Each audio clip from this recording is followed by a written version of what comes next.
Segundo ano, a aula é da Revolução Industrial. A gente viu na aula passada, a videoaula, sobre a Revolução Inglesa. E hoje é da Revolução Industrial, tá certo? Gente, a Revolução Industrial foi um conjunto de mudanças que aconteceu na Europa nos séculos XVIII e XIX. A principal particularidade dessa revolução é o trabalho artesanal, certo? Que foi substituído pelo trabalho assalariado, ou seja, com o uso das máquinas, tá certo? Até o final do século XVIII, a maioria da população europeia vivia no campo, produzia o que consumia de maneira artesanal. O produtor dominava todo o processo produtivo. Apesar da produção ser artesanal, países como a França e a Inglaterra possuíam manufaturas. As manufaturas eram grandes oficinas, onde diversos artesãos realizavam as tarefas manualmente, entretanto subordinado ao proprietário da manufatura. A Inglaterra foi a precursora da Revolução Industrial, ou seja, foi a principal, tá certo?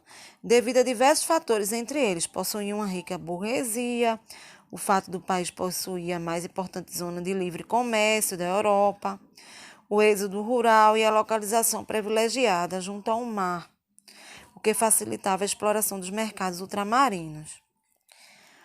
Com muitos empresários, eles eram muito ambiciosos e cada vez mais eles queriam lucrar mais em cima do operário, que era explorado, né, gente? Sendo forçado a trabalhar até 15 horas por dia em troca de um salário baixo. Além disso, tinha as mulheres e crianças, lembram? Que também eram obrigadas a trabalhar para sustentar suas famílias. E o salário delas, gente, era muito mais baixo que a do homem. Diante disso, alguns trabalhadores se revoltaram com as péssimas condições de trabalho oferecidas e começaram a sabotar as máquinas, ficando conhecidos como os quebradores de máquinas, tá certo? Eles eram conhecidos como ludismo, tá? Outros movimentos também surgiram nesta época com o objetivo de defender o trabalhador, que eram chamados de cartistas, tá certo? O trabalhador, em razão deste processo, perdeu o conhecimento de toda a técnica de fabricação, passando a executar apenas uma etapa. A primeira etapa da Revolução Industrial se deu, gente, entre 1760 a 1860. A Revolução Industrial ficou limitada, primeiramente, à Inglaterra. Houve o aparecimento das indústrias de tecido, de algodão, com uso do tear mecânico. Nessa época, as máquinas a vapor contribuiu para a continuação da Revolução.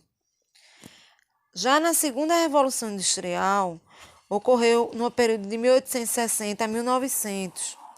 Ao contrário da primeira fase, países como a Alemanha, França, Rússia e Itália também se industrializaram. O emprego do aço, a utilização da energia elétrica e dos combustíveis derivados do petróleo, a invenção do motor, a explosão da locomotiva e o desenvolvimento de produtos químicos foram as principais inovações desse período. A terceira etapa da Revolução Industrial, alguns historiadores têm considerado os avanços tecnológicos do século XX e XXI, que é o nosso século, né? A gente está no século XXI. A terceira etapa da Revolução Industrial, o computador, o fax, a engenharia genética, o celular, seriam algumas das inovações dessa época, tá certo? Não podemos deixar de frisar que o ludismo tem atuação destacada no período de 1811 a 1816, tá certo? E eles faziam o quê? Eles tinham a estratégia de invadir as fábricas e destruir as máquinas. Já os cartistas, eles lutavam, gente, pelo direito trabalhista e político, certo? Os direitos de quem? Do trabalhador, tá certo? Um beijão.